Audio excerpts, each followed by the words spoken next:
we're joined now from Bristol by the fashion historian Colin McDowell, and here in the studio is the leading British fashion designer this year, Vivienne Westwood. I suppose that was a rather po-faced way to look at it. You could say that these are all works of art, I suppose, couldn't you? And what did we didn't ask what art's for. Well, I don't know. Sorry. Now then. Well, look, let me start by asking you a simple question. How do you justify the preservation of this industry, if such it is, when it serves such little purpose? It's very important. Couture is very important. And sorry, I think can we just start this thing again? Is it possible? Sure. No, I'll tell you what. I'll ask Colin McDowell. Yeah. Mr. McDowell, I'm really sorry, but no, it's no problem. It's no problem. Colin McDowell, when you look at the staggering sums of money involved in this and the very small market, are you surprised it's in crisis? No, not at all. I think that all of the arts are in crisis in one way or another because they cost more and more money and the returns seem less and less. So when someone says to you, we don't ask the question, what is art for? Why do we ask the question, what fashion is for? What do you say? Well, I say you don't view fashion as an art. You view it as a practical entity in the way that you would view a car. There's no point at all in having a beautiful car if it doesn't work.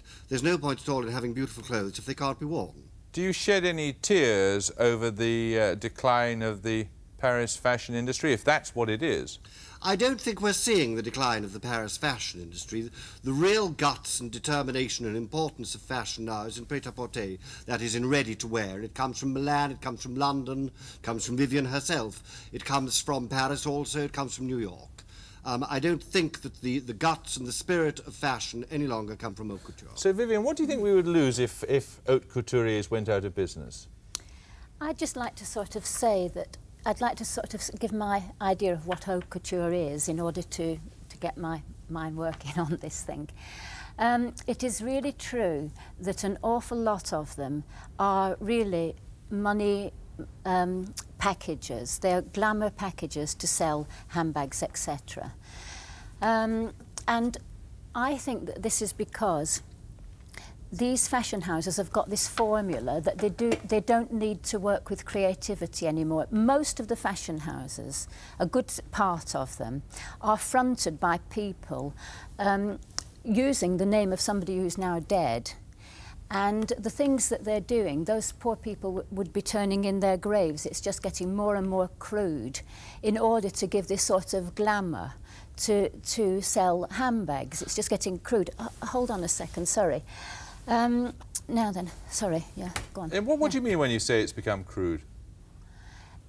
People aren't actually even working with the body, let alone thinking that a body is actually going to wear them in the future. I mean, they're those impractical fashion and houses, uncomfortable.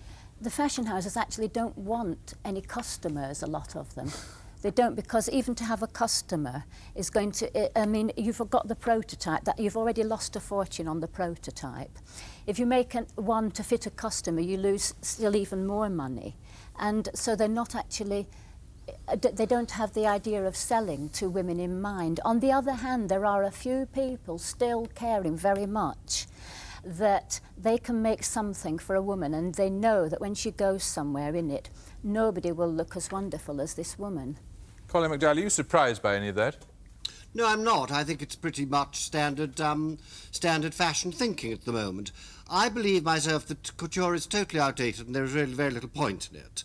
I don't think that it does keep standards particularly high. I think if you look at couture clothes that were made in the 50s and you look at couture clothes that are made now, they're just not the same thing at all. The workmanship isn't there, and as Vivienne says, quite rightly, the workmanship isn't there because there is not at the end of it a demanding customer saying, I don't look right or I don't feel right in this dress. Does it say the clothes are made to be photographed, to appear in the glossy magazines, to keep the name high and therefore to be able to sell all of the other things, which as Vivienne says are all the packages that make the money. Couture can't make money, but it's still indulged in because people are gullible and they like glamour. Vivienne, we quoted you earlier in the programme as saying you thought it was the duty of all rich women to patronise haute couture. Why do you think that? Because if they did, then couture would have a life. But the point is that they probably would have to pay at least double that the fashion houses are even asking, because the fashion houses would need to make money. And it's just a whole sort of the difference between poor and rich today. We might think that it's very great, it is, but the rich in the past had an intellectual and a cultural snobbery, and they were prepared to actually pay more money for clothes than people are today.